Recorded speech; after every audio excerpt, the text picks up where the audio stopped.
Welcome back to Read Between the Lines. All right, so here's the lowdown.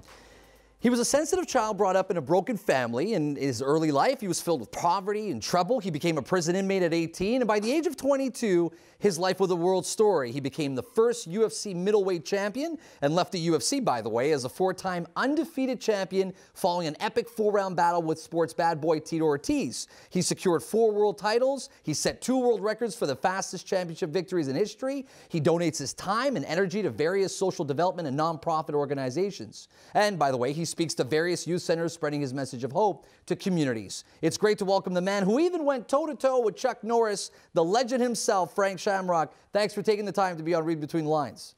Oh, right on. Thanks for having me, Adam. All right, so let's talk PEDs with the recent news of high-profile athletes such as Anderson Silva testing positive. I'd be really curious, Frank, to find your take on it. Considering the fact that you fought in that transitionary period of the UFC, of MMA, do you think that it's just that there's more attention on them now? I think that there's more money, there's more interest, and then, you know, I mean, a few years ago, we were the only sport or professional sport where you could legally do steroids with a testosterone exemption.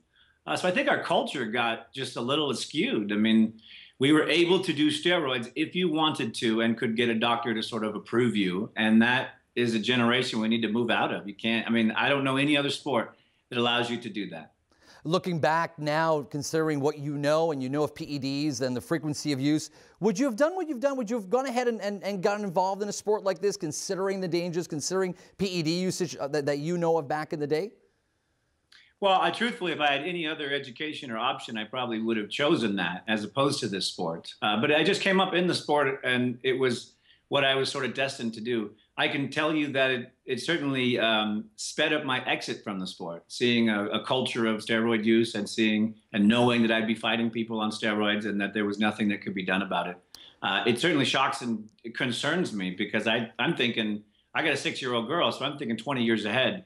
You know, what are the martial artists, the mixed martial artists 20 years ahead willing to do to be, you know, in the game? And that causes me great concern that we have a culture that doesn't seem to care about the effects or the rules or the moral obligations of doing steroids in a sport. Yet here you are on the flip side, right, traveling to New York to trying to get legalization of MMA there. Why is New York, first of all, A, why have you been so on the forefront of this? Why New York? And B, what's been the biggest challenge for you with the legalization of MMA? Obviously today was announced that, you know, there's great steps moving forward. It looks good, but it's been a long time coming. You've really had to fight hard for that. Well, for sure. And, you know, for me, this is a sport that gave me my life and all my success. And, you know, really, I mean, before this, I was in jail. I had a life of incarceration and crime. So this was a sport that, you know, saved my life and provided for my family, my community. That's why I fight so hard for it. And, you know, the challenges in New York are, I mean, they're threefold. You know, you've got a lot of unions, you've got a lot of politics, and then you've got a young sport coming in there that's kind of like the Wild Wild West. You know, and it's just now sort of getting cleaned up and regulated to where other sports are. And, you know, you've also got public opinion, which, you know, they remember clearly when this was no holds barred, when anything goes, and when there were no rules. And that's the generation that's controlling, you know, the Senate and where these bills go to. They remember that. It does not go away. Your relationship with Dana White has been documented as, let's say, sensitive and fragile at times. First of all, where is it now? How are you doing with Dana White? How's your relationship going? And do you like what Dana White is doing with the sport? Because ultimately, Dana White is a very divisive individual. Either you love the guy and you think he's a genius and he's done great for MMA, or you hate the fact he's got a monopoly. What side of the fence are you on?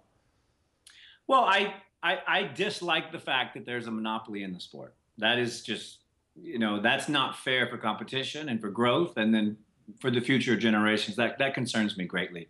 You know, I never had a problem with Dana White. I mean, he was a nice guy. He used to carry my bag back when he had hair. Totally respectful, like a normal dude. That was a long time ago if he had hair, right? So a way long time ago. But, you know, when they first bought this business, they hired me to train them and consult them, the Fertittas and Dana, and I consulted them. You know, my advice was different than the direction they took off in. You know, I thought the brand had been damaged. It needed, you know, serious rehabilitation. It needed re-education.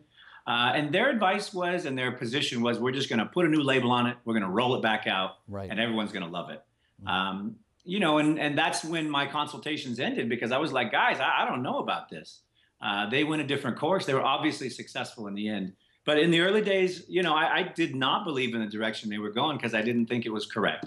But, you know, that's the game of business. Now we've just sort of agreed to not work together and not worry about it. Ken Shamrock is just announced that he's going to be fighting against Kimbo Slice.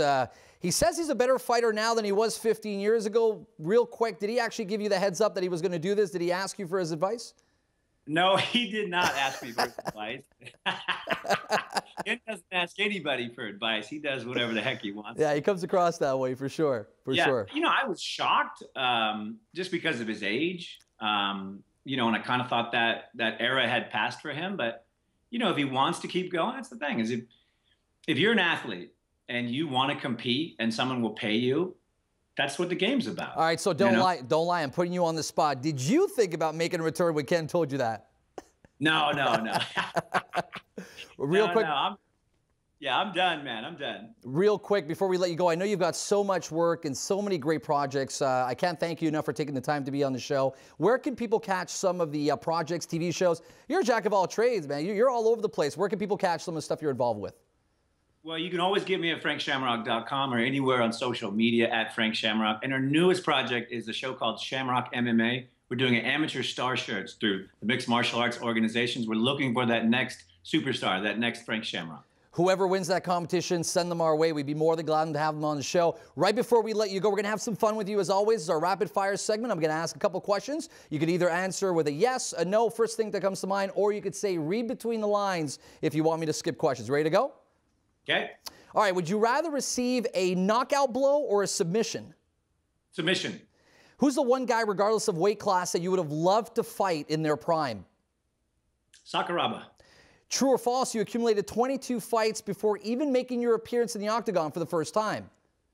Probably true. Ken Shamrock says he's a better fighter now than 15 years ago. Are you a better fighter now than 15 years ago? Probably not. Who wins a fight in between you and Ken?